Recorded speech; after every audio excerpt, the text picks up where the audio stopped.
Nonviolent protests were commonly used to reach their goals.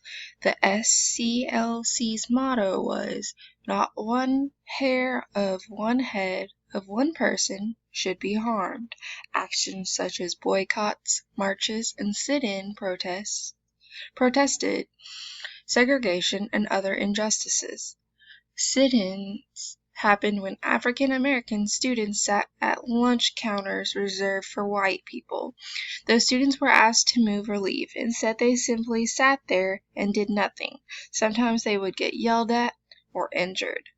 These sit-ins were successful. Lunch counter segregation ended in many southern cities. In 1963, King and leaders of other civil rights groups organized a march on Washington for jobs and freedom. The march was another nonviolent event. More than 200,000 people participated in the march.